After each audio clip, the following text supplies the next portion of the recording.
मालिक,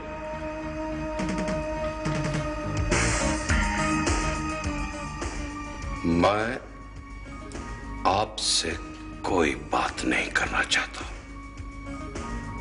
तशरीफ ले जाइए आप यहां से। गुस्सा थूक दीजिए वहाब साहब। तबिंदा मुझे बता रही थी कि आप हाई ब्लड प्रेशर के मरीज हैं, तो ये शौक मैंने भी पाल रखा है। हमारे लिए बेहतर फिजा में गुफ्तगू करना मुनासिब रहेगा। तुम यकीनन नवाल हो? जी। ताबिंदा तुम्हारा अक्सर जिक्र किया करती है। आओ ना, आज रात का खाना हमारे साथ खाओ। आखिर हम तुम्हारे दूल्हा भाई हैं। जी। मैं बेटा, तुम अपने कमरे में चलो, मैं जरा इनसे तन्हाई में बात करना चाहता हूं। Oh sure daddy. देखिए मिस्टर दिलावा, whosoever you are, आप अच्छी तरह जानते हैं जो ताबिंदा ने किया, मैं उससे खुश नहीं हूं। वो बेवकूफ लड़की नहीं जानती कि बहरहाल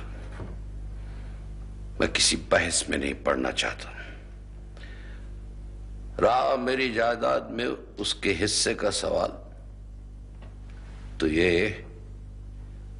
मर्जी है मेरी। मैं जिसको जो चाहूं, जितना चाहूं दे दूं। And you are simply nobody to question about it.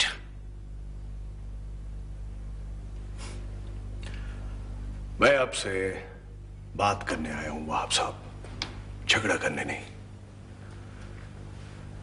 झगड़े में हम लोग जुबान इस्तेमाल नहीं किया करते। तो आपने अपनी दानिस्त में धमकी दी है मुझे? आराम से वहाब साहब।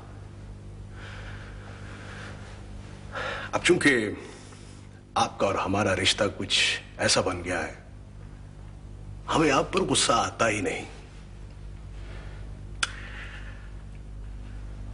ताबिंदा मेरी अब बीवी है, उसके राइट्स की हिफाजत मेरी जिम्मेदारी है। सो मैं अपनी जिम्मेदारी पूरी कर रहा हूं। मुझे अपनी बेटी से बात करने के लिए किसी तीसरे आदमी की कतई जरूरत नहीं। मैंने उसे जो कुछ देना था उसे दे दिया, और उसके कागजात भी मैंने उसे भिजवा दिए हैं।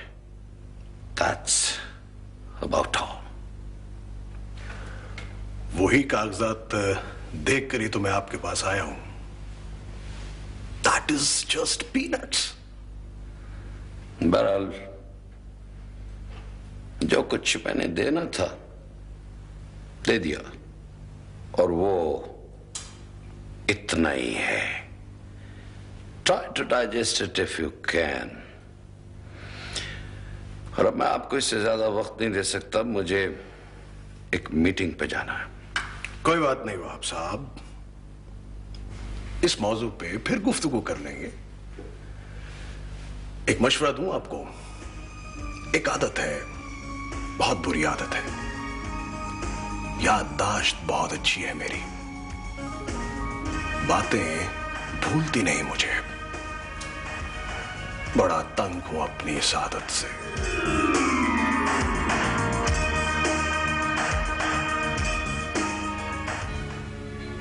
अब तुम ही बताओ कि मैं क्या करूं। मैं तो तुम्हें यही मशवरा दूंगा कि तुमने जो भी करना है अपने बाबा को बता के, उनसे पूछ के करो। डैडी बहुत अपसेट है। मेरा ख्याल है कि ताबिंदा बच्ची से बात करती हूँ। उन्हें समझाना ही चाहिए कि अपने मियाँ को। नवाल मेरी मानो तो इन फड्डों में ना पड़ो, ये बुजुर्गों के मसले हैं, उन्हें सुलझाने दो। मेरी समझ में नहीं आता कि ताबिंदा बज को हो क्या गया है। अच्छी भली जिंदगी थी उनकी, लोग रश करते थे, सब कुछ उलट पलट कर दिया है उन्होंने। ये सारा चक्कर मेरी समझ में नहीं है। कितनी देर रही तुम्हारी सिस्टर की पहली शादी? 7 साल। बहुत अरसा होता है एक दूसरे को समझने के लिए, अंडरस्टैंडिंग के लिए। ठीक ठाक चल रहे थे दोनों, दुनिया की हर सहूलत मुयस्सर थी उन्हें। दोपहर के बाद तो दिन चढ़ता था उनका, ना कोई रोक ना कोई टोक। पता नहीं फिर क्या हो गया। बच्चे कितने हैं तुम्हारी बहन को? बच्चे नहीं हैं, अगर बच्चे होते तो शायद ये नौबत ना आती। लेकिन दूसरी तरफ देखो, सरदार दिलावर के जवान बच्चे हैं। वैसे एक बात है, वो इतनी उम्र के लगते नहीं है, बहुत हैंडसम है, वेरी ग्रेसफुल। वाह वाह, माशाल्लाह। कितने मिलते जुलते ख्यालात हैं तुम दोनों बहनों के। कि तुम इतने जेलस क्यों होते हो मर्द लोग? किसी की तारीफ बर्दाश्त ही नहीं कर सकते। अच्छा बाबा, अच्छा। यूसुफ सानी है तुम्हारे नए दूल्हा चाचा। आई एम सॉरी, तुम्हारे नए दूल्हा भाई। देखो प्लीज हंसाओ नहीं, मैं बहुत सीरियस हूँ। हाय कमल कमल कमल, कुछ मेरे भी तो पल्ले पड़े। ये सब क्या है? कुछ भी नहीं अब्बा जी, कुछ भी तो नहीं। मैंने सुना है तुमने ये तस्वीर 8 बाई 8 फुट बनवाने का ऑर्डर दिया हुआ है। दिया हुआ है, लेकिन खाली नवाल तो नहीं है इसमें, मैं भी खड़ा हूं उसके साथ। ओए, तुम हो किस मार पर? तुम जानते नहीं वाब की तबीयत को। अब्बा जी खाम खा हवा बना के रखा हुआ है आपने उनका। आपने देखा नहीं कैसे सरदार दिलावर ने उनके गुब्बारे में से हवा निकाली? वो सरदार दिलावर है कमल, उड़ना सांप है। अंदाजा करो, अपने से उसका मुकाबला कर रहा है। मैं तो किसी से भी मुकाबला नहीं कर रहा अब्बा जी। नवाल मुझे अच्छी लगती है और मेरा ख्याल है कि वो भी मुझे पसंद करती है। कमल कमल कमल, क्यों पागल बन रहे हो?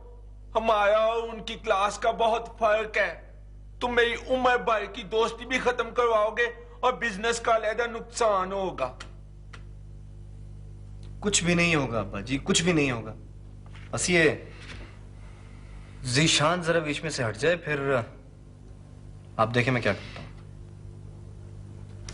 जीशान जो है ये वही लड़का है ना, वो जो नवाल के साथ कंप्यूटर में पढ़ता है। लेकिन ये तो खुद ही रहती फीस पर पढ़ता है। क्यों, इसका और नवाल का कोई चक्कर शक्कर चल रहा है? नहीं, चक्कर तो कोई नहीं। हाँ, दोस्ती बहुत है दोनों में। खैर, कोई ना कोई बंदोबस्त कर लूंगा मैं उसका। कमल, ये तुम आग से खेलने की कोशिश कर रहे हो। मैं तुमसे ज्यादा जानता हूं आपको। उसने हर चीज नवाल के नाम कर दी है। वो उसकी शादी किसी ऊंची जगह करेगा, अपने से भी ज्यादा अमीर फैमिली में। यही तो बात आपकी समझ में नहीं आ रही है अब्बा जी। असल मसला जो है वो नवाल का एतमाद हासिल करना है, वहाब साहब का नहीं। और एक दफा मैं उसका एतमाद हासिल करने में कामयाब हो जाऊं, फिर आप देखें वहाब साहब को कैसे मैं मोम करता हूं। और वो जो तुम्हारी माँ ने अपनी बहन की तरह वो तुम्हारी कर किया, वो क्या कहते हैं, वो ठीकरे की मंगनी। अंदाजा करो कितना गैर शादीशुदा किस्म का लफ्ज है। मैं उस पर यकीन नहीं रखता। तुम नहीं रखते ना यकीन? तुम्हारी माँ ने तो घर में क्यामत मचा देनी है जब उसे पता चलना है। कमर, तुम नहीं जानते अपनी माँ को, वही सख्त बेइज्जती करती है। अब्बा जी, आप भी तो मुझे कोई दूध पीता वो बच्चा समझते हैं ना। आपके हिसाब से तो मैं जानता ही कुछ नहीं। यही सिखाया तुम्हें नई तहजीब ने? नहीं अब्बा जी, ये बात नहीं है। मेरा मतलब आप भी तो बिला वजह बहस करने लगते हैं ना। देखिए, हर चीज का एक रोशन पहलू होता है, एक तारीख पहलू होता है। आदमी को उस चीज के रोशन पहलू पे नजर रखनी चाहिए। मतलब आदमी को कोशिश तो करनी चाहिए ना। यार, कहते तो तुम ठीक हो, मगर कमा मुझे वो आपसे बड़ा खौफ आता है। बेइज्जती करने में 1 मिनट नहीं लगाता। काम जरा मुश्किल है लेकिन है अच्छा।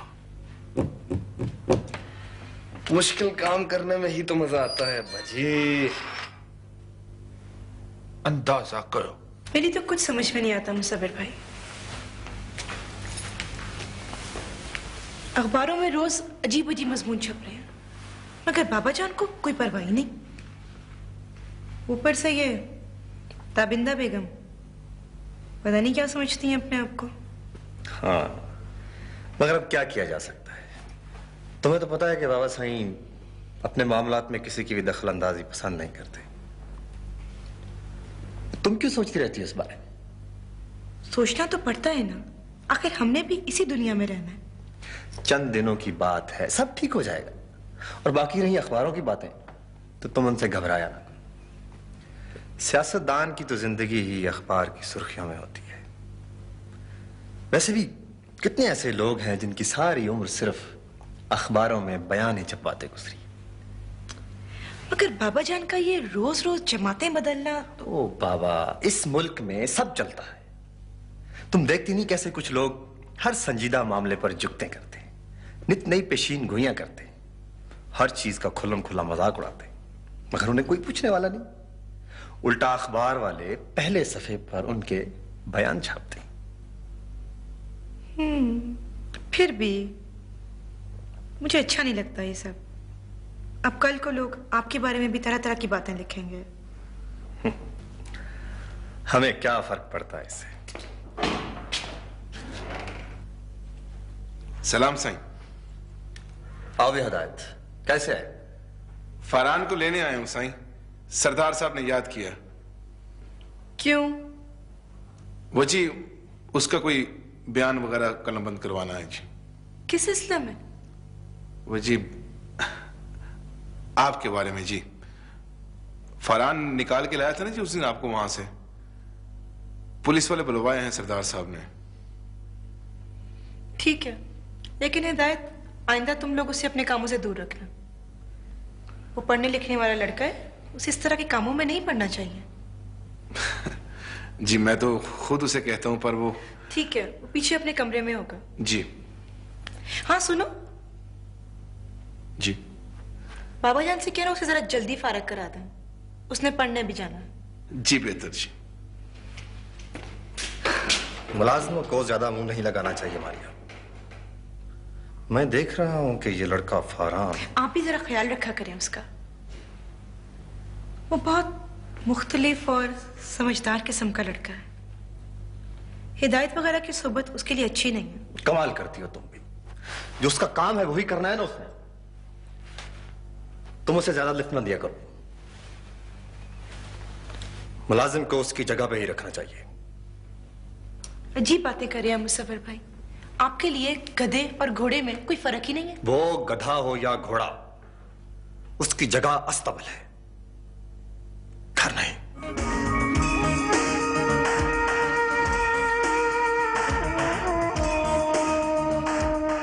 सच्ची बात तो यह है एहसान साहब, मेरी खुद समझ में नहीं आ रहा कि मैं क्या करूं। 70,000 रुपये रिश्वत देकर मैंने ये नौकरी हासिल की थी।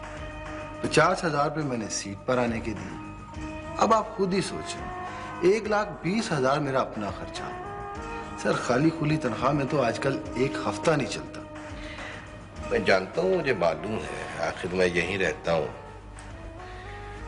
मगर एक गलती का इलाज दूसरी गलती तो नहीं है अख्तर मियां। अब अगर हम अपनी मजबूरी का बदला दूसरे की मजबूरी से लेना शुरू कर दें तो ये मजबूरियां बढ़ती चली जाएंगी, खत्म तो नहीं होंगी। सर आपको पता है, ये जो हर महीने बिल आते हैं, पानी का, गैस का, सुई गैस वगैरह, टेलीफोन, बिजली, इनमें क्या होता है, कैसे बनते हैं ये सर? हाँ बहुत ज्यादती है। इन बुनियादी सहूलतों की कीमतों में इस तरह इजाफा नहीं करना चाहिए हुकूमत को। माफी चाहता हूं सर, मैं आपकी बात काट रहा हूं। हुकूमत तो जो इजाफा करती है सो करती है, लेकिन हर बिल में उन तमाम लोगों को उन तमाम चोरियों की भी कीमत अदा करनी पड़ती है जो इन महकमों में दिन रात होती है। भाई बिजली का मीटर हो या टेलीफोन का, गड़बड़ें तो होती रहती हैं, लेकिन मेरा ये तुम्हारा इस मसले का हिस्सा बन जाने से ये सिलसिला खत्म तो नहीं होगा। सर कम से कम हमारी हद तक तो खत्म हो जाएगा। सीधी बात है, इस हाथ दे इस हाथ ले। देखो तरमिया, घर के कूड़े को किसी दूसरे के सहन में शिफ्ट करने के बजाय खत्म करना चाहिए। क्या अच्छा शेर है किसी का, हवा ही ऐसी चली है हर एक सोचता है, तमाम शहर जले एक मेरा घर ना जले। मगर ये होगा नहीं। ये आग वसाइल और शनाख्ती कार्ड देखने से नहीं फैलती, ये जो लगती है तो फिर लगती ही चली जाती। बात तो आपकी ठीक है सर, मगर मेरी समझ में तो कुछ नहीं। सर आइए। अस्सलाम वालेकुम। वालेकुम अस्सलाम। आओ भाई, कैसे हो? कैसे हैं? बैठो बैठो। हाँ भाई नौजवान, कैसे हो? जी बेहतर हूँ, पहले से काफी बेहतर हूँ सर। बस यहाँ से गुजर रहा था, सोचा सलाम कर लूँ आपको। अच्छा किया तुमने, मैं भी बहुत दिनों से सोच रहा था कि तुमसे मुलाकात नहीं हुई। रशीद, चाय बना कर दो साहब। लेके आए जी। अरे नहीं, बहुत चाय पी ली है एहसान साहब सुबह से। ये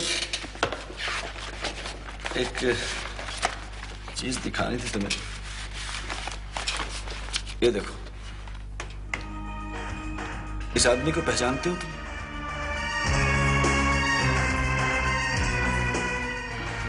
जी हाँ, ये मेहरबानी इसी की दी हुई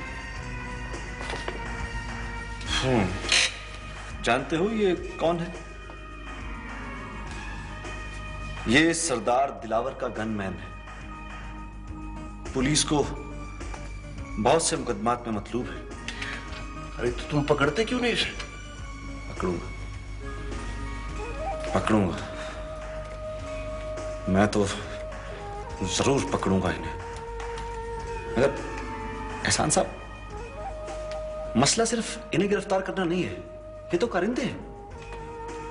असल बात है इनके मालिकों पे हाथ डालना। जब तक चोर के साथ चोर की मां को ना पकड़ा जाए, कुछ होगा नहीं सर। भाई तो उन लोगों को आप गिरफ्तार करें, क्या वो सब कमबख्त कानून से बालातर हैं? हैं तो नहीं, लेकिन हो जाते हैं अपनी ताकत, दौलत, सियासत और रसूख की वजह से। वाह, शेख सादी ने कई सौ साल पहले कहा था, यह अजीब शहर है, यहां कुत्ते तो आजाद फिर रहे हैं और पत्थरों को बांध कर रखा हुआ है। मेरी समझ में नहीं आता क्या तरक्की की है इस दुनिया ने।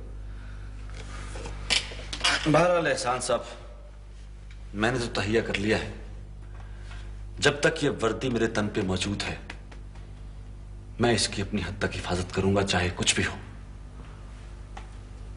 बहरहाल मैं इस आदमी को कल तक गिरफ्तार कर लूंगा। तुम्हारी गवाही की जरूरत पड़ेगी मुझे, दोगे? अगर आप अपने इस एडवेंचर में मेरी कुछ बची खुची हड्डियां और तड़वाना चाहते हैं तो चलिए, यूं ही सही।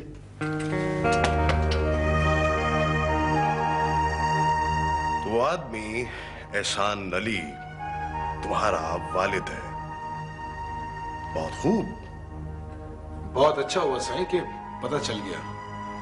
मैं तो सारा इंतजाम कर चुका था, बड़ी मंदी बात हो जानी थी साईं। अच्छा, अब क्या चाहते हो तुम? समझाओ ना अपने वालिद साहब को। वो नहीं मानेंगे सर। होते हैं ऐसे लोग। अगरचे मेरी आज तक समझ में ये बात नहीं आई कि ये लोग ऐसा क्यों करते हैं। क्या मिल जाता इन्हें हराम मौत मरने से। लेकिन खैर, अब चूंकि तुम हो बीच में तो कुछ ना कुछ तो करना पड़ेगा। ठीक है, तुम लोग जाओ, मैं कुछ और इंतजाम कर लूंगा। साईं,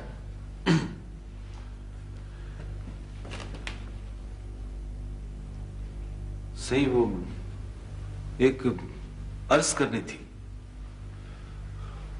बोलो। सही एक पुलिस वाला कुछ तंग कर रहा है। उसके मातहत ने सही जो आपका नमकखार है उसने मुझे बताया कि वो मुझे गिरफ्तार करने वाला है। सही क्यों? वही सही वो प्लाट का कोई शायद चक्कर लगता है। वो एक लड़के की कुछ मरम्मत की थी ना। सही ठीक है, तो ऐसा करो कि कुछ दिन कोठी में ही रहो, बाहर न जाना। क्या नाम है उस इंस्पेक्टर का? एक तो तुम हर बात को अपने सर पे सवार कर लेती हो। कुछ नहीं होगा, कोई कयामत नहीं आ जाएगी।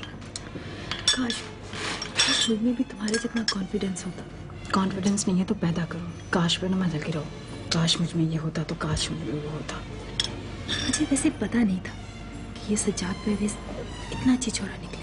पता नहीं क्यों नहीं पता था तुम्हें, समझ नहीं आती। ऐसे आदमी को तो मुंह ही नहीं लगना चाहिए। अच्छा प्लीज प्लीज ऐसे अस्सलाम वालेकुम। कैसी हैं आप मिसेस दाविंदा? माफ कीजिएगा, शादी की मुबारकबाद नहीं दे सका, कुछ मसरूफियत ऐसी रही। फिर आपका नया नंबर भी फोन का मालूम नहीं था मुझे। सरदार दिलावर का नंबर ढूंढने में आपको प्रॉब्लम हो, ताज्जुब है। दरअसल वो आपके घर फोन किया तो पता चला कि आप यहीं आई हुई हैं, तो मैंने सोचा चलो वहीं मिल लेते हैं। तो आप गाड़ी यहीं रहने दें? छारा मेरे साथ जा रही है। क्या फर्क पड़ता है, जाना तो एक ही जगह है। आपकी गाड़ी में ना सही, मेरी गाड़ी में सही। और फिर एक दो जरूरी बातें भी करनी है इनसे। I hope you will excuse अस। देखिए सजाद साहब, आपके लिए यही बेहतर है कि आप जहानारा का पीछा छोड़ दें। जो चक्कर आप चला रहे हैं ना, ये आपको बहुत महंगा पड़ेगा। कैसा चक्कर? क्या क्या कह रही हैं आप? इतने भोले मत बनिए। जहानारा ने मुझे सब कुछ बता दिया है। और मत भूलिए कि इस ब्लैकमेलिंग में जितना नुकसान जहानारा का हो सकता है, उससे ज्यादा आपका हो सकता है। मैं कुछ समझा नहीं कि आप क्या कह रही हैं। हम तो सिर्फ दोस्त हैं बस, और कुछ नहीं। मैंने आपसे कहा ना, माजी में जो कुछ भी हो गया सो हो गया। आप लोग कितने और कैसे दोस्त थे, फॉरगेट अबाउट दैट। आइंदा अगर आपने जहानारा को परेशान करने की कोशिश की तो नताइज की सारी जिम्मेदारी आपके सर होगी। चलो जहानारा।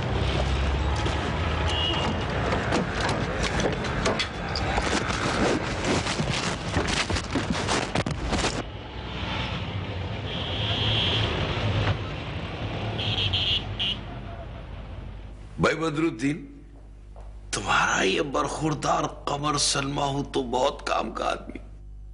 इसके पास तो बहुत नैक है बिजनेस का, आइडियाज हैं इसके पास। मेरा बेटा है, अंदाजा करो। आप तो मुझे शर्मिंदा कर रहे हैं। शर्मिंदा तो हमें और बदरुद्दीन को होना चाहिए बेटा, जो अब तक तुम्हें बच्चे ही समझते रहे। और तुम्हारी वो बात बहुत पसंद आई कि 21वीं सदी का मुकाबला 20वीं सदी की सोच से नहीं किया जा सकता। वाह, है ना बदरुद्दीन? लो बताओ, 18वीं सदी गुजरी और तुम लोग 21वीं सदी की बातें कर रहे हो। अपनी पब्लिक के जहनों को समझो, उसकी तालीम देखो, उसकी सोच देखो, उसके ख्यालात को समझो। इतना तेज ना भागो कि अकेले ही रह जाओ और फिर डरते हो कि इधर उधर से जीनी ना निकल आए। ये स्पेस एज है बाजी। टेक्नोलॉजी के एक्सप्लोजन का जमाना है ये। अब हम ये इन रेड़ों पे या गड्ढों पे बैठ के तो उसके साथ नहीं चल सकते ना अंकल। बात ये कि हमें कॉन्सेप्ट्स बदलने होंगे अपने लोगों के। कमर कमर कमर, ये कॉन्सेप्ट्स को कपड़े नहीं है कि पर्दे के पीछे जाके बदल के वापस आ जाओ। इसके लिए बहुत टाइम चाहिए, बहुत वक्त लगता है, ये ज़हनी काम है। वैसे बदरुद्दीन जो कुछ भी है, मुझे कमर की बातें बहुत पसंद आई। बेटा तुम आया करो मेरे पास, तुम्हारे बाबा की मशीन तो कंडम हो गई। सफेद बालों पे काले बालों को तरजीह दे रहा है। वहां अब तुम्हें पता है, तजर्बे का कोई नेमुल बदल नहीं होता। होता है बदरुद्दीन, होता है। और उसे कहते हैं फ्रेश आइडियाज। अरे भाई ये कमाली साहब, आपकी आसान उर्दू में फ्रेश आइडियाज को क्या कहेंगे भला? आप इसे ख्याल ताजा कह सकते हैं, जोदत फिक्र भी कहा जा सकता है, शऊर की ताजा कारी, और मेरा मतलब है इसके बहुत से तलाज़मे हैं। अंकल अंदाजा करें। खुद ही करो। प्लीज डैडी मत टोका करें कमाली साहब को, इतने मजे मजे के लफ्ज बोलते हैं ना ये। मेरी वोकैबुलरी में तो बहुत इजाफा होता है इनसे बातें करके। तौबा, ये इंग्लिश मीडियम स्कूल तो बच्चों की उर्दू की जड़ों में बैठ गए हैं। अब ये कमर जो है, इसे अभी तक 89 और 79 का फर्क नहीं मालूम। पूछ लो इसे। मुझे पता है अब्बा जी, पता है। बताओ। अंकल, 89 जो है वो 89 को कहते हैं और 79 जो है वो 79 को कहा जाता है, इसने भी उल्ट बोल के। 89, 79, 79, 89 यही होता है कमाली, क्यों? मेरी नाचीज राय में आप और कमर साहब का इस्तंताज मबनी बर हकीकत है। यार ये इस्तमनाज को रोको यार। इस्तंताज। अच्छा सर। और किबला बदरुद्दीन साहब एक शुमारियाती गलती के मुर्तकिब हो रहे। अंदाजा करो ये कितने मुश्किल मुश्किल लफ्ज कितनी आसानी से बोल लेता है। अच्छा uncle, if you don't mind तो मैं मिस नवाल के साथ वो टीवी चैनल वाला आइडिया डिस्कस कर लूं? Why not बेटा, why not? नवाल, कमर के पास बहुत अच्छे अच्छे आइडियाज हैं। तुम पहले वो इनसे सुन लो और फिर मुझे अपना ओपिनियन दो, राइट? जी। क्या अर्ज करूं एहसान साहब, आपकी शख्सियत से कुछ ऐसी अकीदत सी हो गई है कि बस जी चाहता है कि आपके कदमों में बैठा रहूं हर वक्त। अरे सज्जाद साहब, क्यों शर्मिंदा करते हैं आप? मिस शाहीन, आप बहुत खुश नसीब हैं। एहसान साहब की बातें दिन रात सुनने को मिलती हैं। भाई मैं तो इस बात का बहुत ही कायल हूं कि खून का असर इंसान के आदात और खसाइल पर बहुत गहरा होता है। अब देखिए ना एहसान साहब कि मिस शाहीन की तबीयत बिल्कुल आप पर गई है। और आपके वालिद साहब क्या करते थे? वो जी वो आड़ती थे, मंडी में अपने ट्रक श्रक थे। हाँ। अच्छा अच्छा, तभी आपका जहन कारोबारी है। अरे माहिन बेटा, कहाँ थी तुम? इतनी देर से सज्जाद साहब आए हुए हैं, कोई चाय वगैरह का बंदोबस्त करो। जी वो हमसायों के यहाँ फोन करने गई थी, अभी बनाती हूँ। हाँ, चाय वगैरह बनाओ साहब, चाय अभी बहुत अच्छी आती है। तो एहसान साहब, फिर मैं तवक्को रखूं कि जुमेरात को आप गरीब खाने पर तशरीफ ला रहे हैं? देखिए सज्जाद साहब, बात यह कुछ मुनासिब सा नहीं लगता। अगर बाकी स्कूल के लोगों को भी आपने बुलाया होता तो ठीक था, खास तौर पर हम लोगों को बुलाना कुछ मेरी समझ में नहीं आया। देखिए, मेरा इकलौता बच्चा पास हुआ है और मैं समझता हूँ कि ये सारा क्रेडिट मिस शाहीन को जाता है और उसकी ख्वाहिश है कि। अब्बा जान ठीक कह रहे हैं, शमशाद अभी छोटा है, बच्चा है, उसकी पास होने की खुशी में इनाम वगैरह तो समझ में आता है, लेकिन इस तरह ये दावत वगैरह कुछ समझ में नहीं आती। चलिए दावत ना सही, एक कप चाय का ही पी लें आकर। आप लोगों के आने से मेरे गरीब खाने पर जरा रौनक सी आ जाएगी। अस्सलाम वालेकुम। वालेकुम। आओ जाहिद मियां। भाई ये है सज्जाद साहब। अच्छा अच्छा अच्छा अच्छा, बड़ी खुशी हुई जी आपसे मिलकर। बहुत खुशी हुई। मुझे जाहिद कहते हैं। ऐसा क्यों हुई इस इलाके का? जी जी। एहसान साहब का न्यासमंद हूं। एहसान साहब, आज एक अजीब किस्सा हुआ जी। थाने में एक फोन आया, कोई खातून बोल रही थी। उन्होंने बताया कि कोई शख्स उनको बहुत दिनों से तंग कर रहा है। अच्छा। कभी घर पे फोन करता है, कभी ऑफिस में, कोई ना कोई बहाना निकालकर मिलने की भी कोशिश करता है। खासी उम्र का बिजनेसमैन है, शादीशुदा है, बाल बच्चों वाला है, मगर हरकतें छिछोरे लड़कों जैसी करता है। मैंने कहा बीबी अगर आपको पसंद नहीं है तो आप इनकार कर दीजिए, मना कर दीजिए मिलने से। अगर फिर भी बात ना आए तो अपने किसी बुजुर्ग रिश्तेदार से कहिए कि बात करें उससे, समझाए उसे। बिल्कुल, जमाना ही कुछ अजीब सा ही आ गया है। हाँ, बस ऐसा ही, बड़े घटिया लोग पैदा हो गए हैं जनाब अब। हाँ, मैंने वैसे पता ले लिया उसका, लगा दिया है कि इंस्पेक्टर को इंक्वायरी पे। वैसे मेरा ख्याल है कि इस तरह की छिचोरी हरकतें, इस तरह की बेगैरती नौ दौलती करते हैं। सही कहा तुमने जाहिद मियां, दौलत का पहला हमला शर्मो हया पर ही होता है। अगर मेरा बस चले ना तो ऐसे लोगों को सरे बाजार जूते लगाओ। क्यों सजा साहब? जी बिल्कुल, मुझे वो कुछ जरूरी काम था, मैं इजाजत चाहता हूँ। जी इंशाल्लाह आपसे फिर मुलाकात होगी। जी बैठिए, चाय आ रही।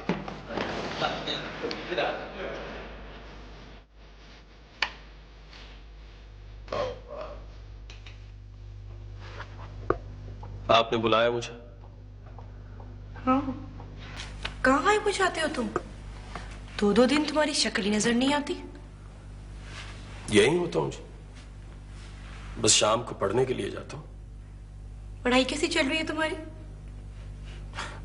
ठीक चल रही है जी, हुक्म की तामील कर रहा हूँ बस। ये तुम इतनी ऑफिशियल लैंग्वेज क्यों इस्तेमाल कर रहे हो? हुक्म, तामील, क्या फजूल बातें हैं ये सब। बैठो। जी शुक्रिया, आपके बराबर बैठना मेरे लिए मुनासिब नहीं होगा। क्यों?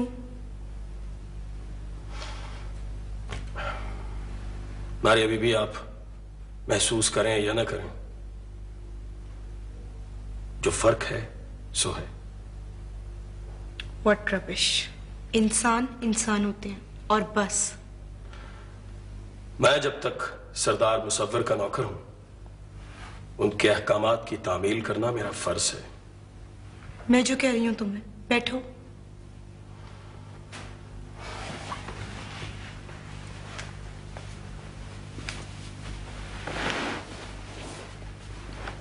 मुसव्वर भाई ने कुछ कहा है तुमसे? मना किया है उन्होंने? जबान से तो नहीं किया, लेकिन अकलमंद के लिए इशारा ही काफी होता है। अकलमंद? अगर तुम इतने ही अकलमंद होते तो कोई बेहतर मुस्तकबिल इख्तियार करते। यूं जाहिल और अनपढ़ लोगों की तरह पेशावर गनस्लिंगर ना बनता है। ठीक कह रही हैं आप। कुछ दिनों से मैं भी यही महसूस कर रहा हूं, यही सोच रहा हूं मैं यहां क्या कर रहा हूं, क्यों हूं यहां। लेकिन आपने कभी यह सोचा है कि मेरे सोचने ना सोचने से कोई फर्क नहीं पड़ेगा। जो मैं हूं और जो मेरे इर्द गिर्द है, ये मेरी कंपल्शन है, चॉइस नहीं। मैंने इसी में जीना मरना है, लेकिन तुम पर तो ऐसी कोई पाबंदी नहीं। बाज जंजीरें दिखाई नहीं देती। अगर तुम यहां रहोगे तो एक दिन तुम्हें वो जंजीरें दिखाई भी देने लगेंगी। यहां से चले जाओ फरहान। यहां सोचने वाले आदमी के लिए कोई जगह नहीं है। यहां से बाहर दुनिया मुश्किल तो है, नामुमकिन नहीं है। ये आप कह रही? आप ही ने तो कहा था उस वक्त मैं तुम्हें जानती नहीं थी, और जो कुछ मैंने कहा था वो इंसानी हमदर्दी के नाते कहा था। मगर अब मैं महसूस करती हूँ कि तुम और तुम्हारी सलामती मेरे लिए मैटर करते हैं, और ये कोई अच्छी निशानी नहीं है।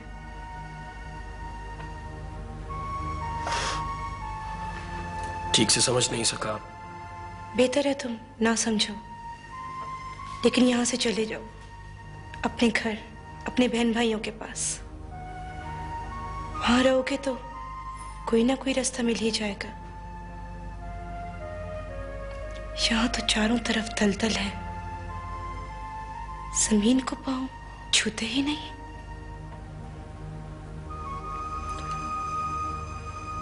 मेरे वालिद साहब को शायरी पढ़ने का बहुत शौक है। एक बार उनकी किसी किताब में मैंने एक शेर पढ़ा था, पता नहीं कैसे याद रह गया मुझे। कुछ यूं था कि वक्त खुश खुश काटने का मशवरा देते हुए रो पड़ा वो आप मुझको हौसला देते हुए।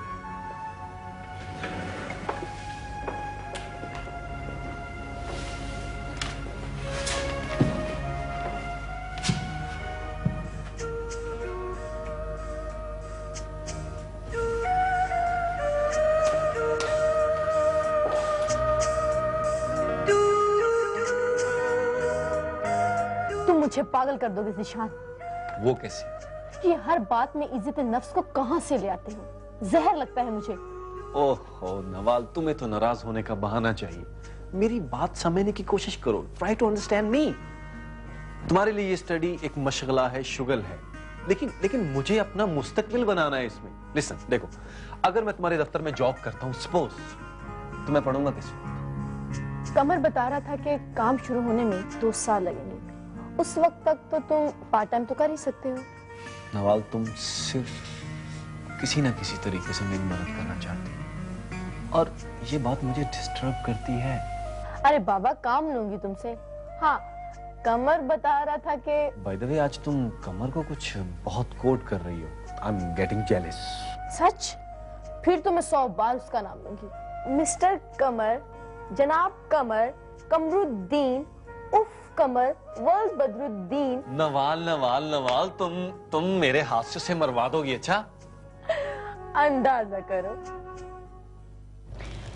पापा से कहना गुस्सा थूक दें, मैं उन्हें नाराज नहीं करना चाहती। तो और कैसे नाराज करते हैं बाजी?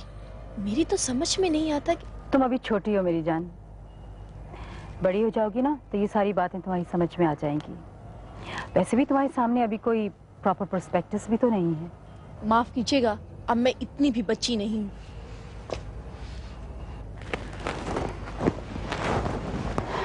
कहा ना, कुछ बातें समझने के लिए खास उम्र की जरूरत होती है। जब तुम बड़ी हो जाओगी ना, सब समझ जाओगी। सो अभी तुम्हें कुछ देर इंतजार करना होगा। तो फिर आप भी इंतजार करें। डैडी इस वक्त आपकी बात समझने की मेंटल स्टेट में नहीं है। बहरहाल उनसे कहना सरदार साहब से जरा ठीक से मिले, वो बहुत जिद्दी हैं। कुछ करने की ठान लेना तो कर दिखाते हैं।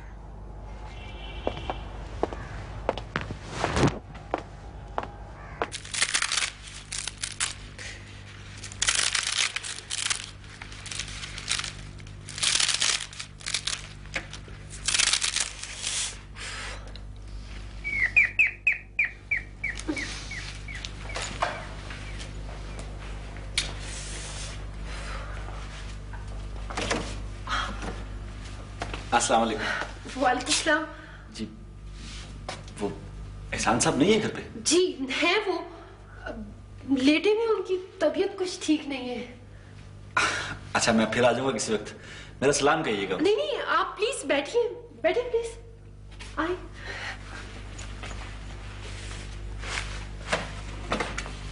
आइए ना प्लीज।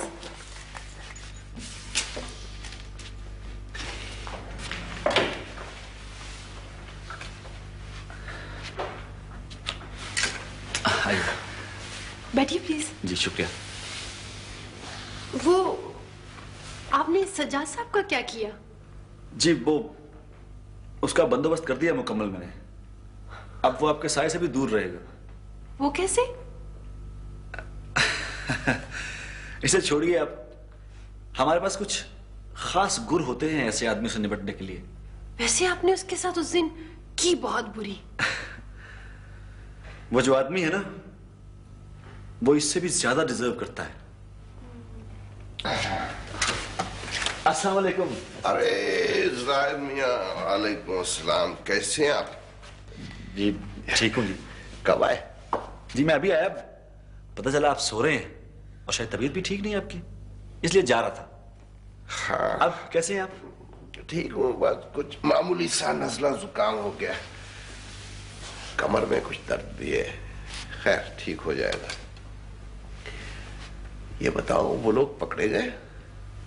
जी वो दरअसल मैं वही बताने हाजिर हुआ था। मेरी ट्रांसफर हो गई। कहाँ? क्यों? फिलहाल तो हेडक्वार्टर में लगाया है। क्यों का जवाब बड़ा सीधा है। ये सब कुछ सरदार दिलावर के इशारे पे हुआ है। सुना है उसने खुद बात की है ऊपर बड़े साहब से। तुम तो कहते थे तुम्हारा बड़ा साहब बहुत दयानतदार और बाउसूल आदमी है। दयानतदार और बाउसूल है, मगर जितना बड़ा अफसर होता है उस पर दबाव भी उतना ही ज्यादा होता है। लेकिन एहसान साहब, मैं भी छोड़ूंगा नहीं। जब भी मौका मिला हाथ जरूर डालूंगा सरदार दिलावर खान पे।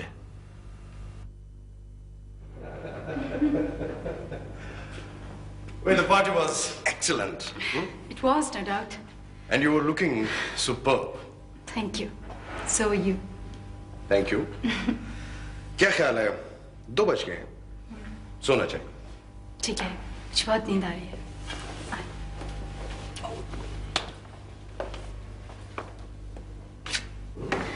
वैसे एक बात है, इस मौसम में बारबेक्यू का idea is fantastic. It is. ये कौन है?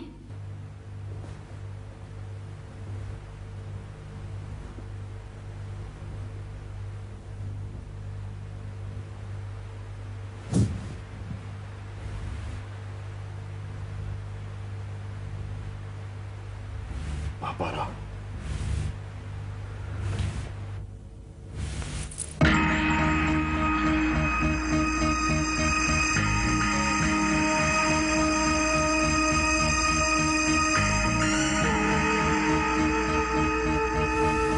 जिद्दी औरत।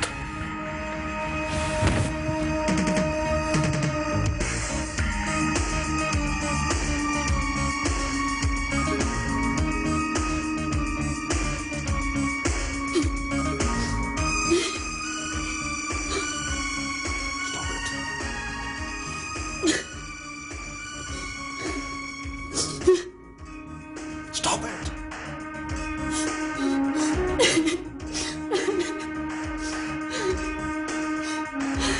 I said stop it.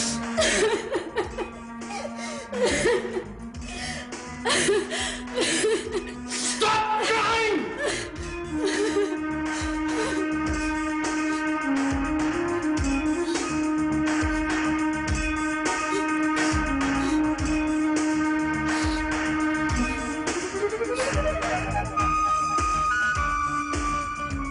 आराम से मारी, आराम से।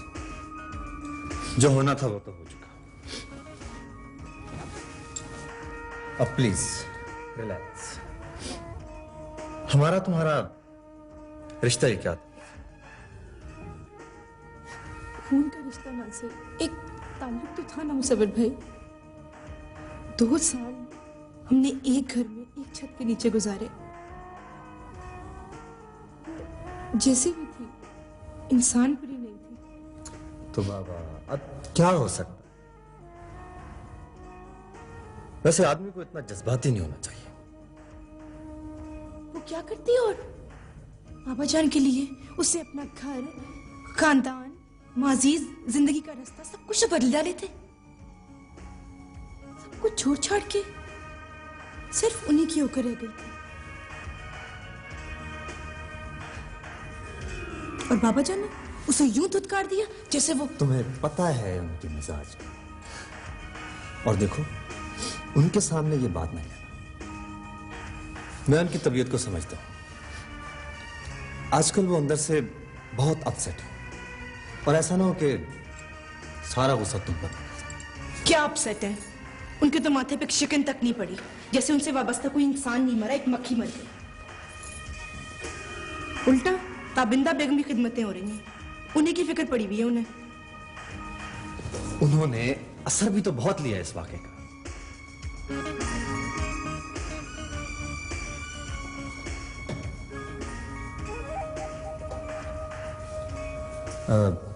अब कैसी तबीयत है उनकी बाबा से? ठीक है, ठीक हो जाएगी। जब आदमी पहली दफा लाश देखता है तो उसकी तबीयत पर बहुत गहरा असर पड़ता है। दवाई दे दी है, लिटा दिया है, सो जाएगी तो बेहतर हो जाएगी। आप बैठिए ना बाबा से। नहीं, चलता हूं, कुछ और इंतजामात भी करने हैं। ये खबर बाहर नहीं निकलनी चाहिए। ये तो सही है जी।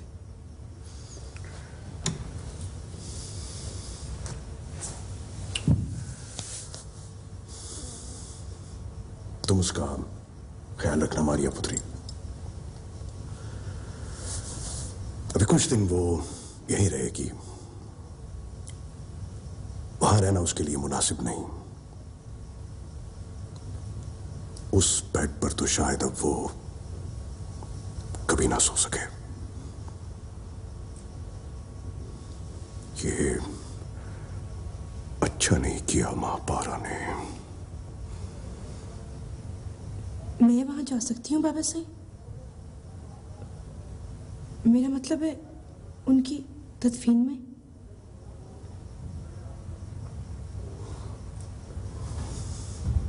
वो अब वहां नहीं है पुत्री। उसकी लाश को वहां से हटाना जरूरी था।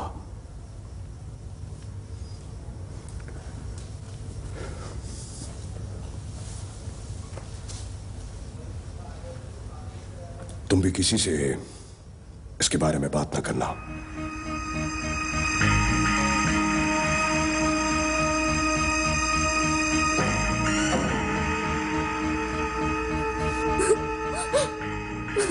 इन्हें मना करो,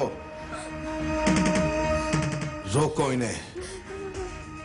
जब तक हम यहां हैं रोना बंद रखें। मैंने जो कुछ तुम्हें बताया समझ गए हो ना? और अगर ना समझे तो तुम्हारी मां को एक और कब्र खुदवानी पड़ेगी।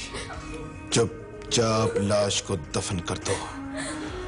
अगर कोई सरदार साहब का नाम बीच में लाया तो जबान काट कर हथेली पे रख दूंगा। मां पारा की लाश उसके बेड से मिली है, यहां इस घर से। वो जहर वहर से नहीं मरी, उसका दिल बंद हो गया था। समझ गए हो? मगर उसका तो सारा जिस्म नीला हो रहा है। जो भी देखेगा खुद ही समझ जाएगा। ऐसी बातें छुपी नहीं रहती। तुम्हें 1,00,000 रुपया किस बात का दिया जा रहा है?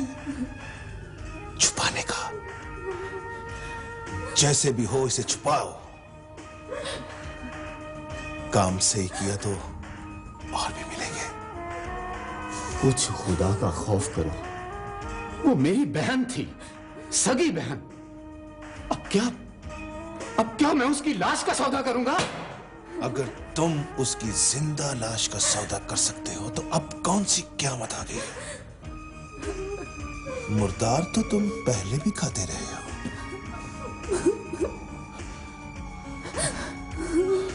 आओ बहावल।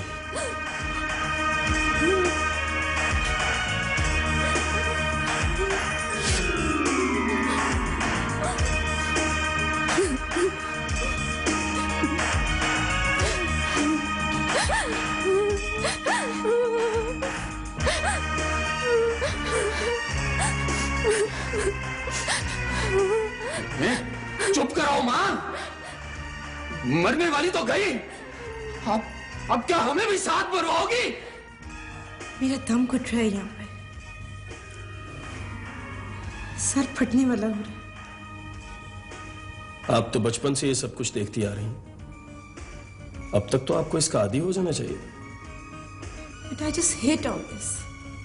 ये सब कितना कितना इनह्यूमन है, मुझसे नहीं बर्दाश्त होता ये सब। तुम बताओ मैं क्या करूं? मैं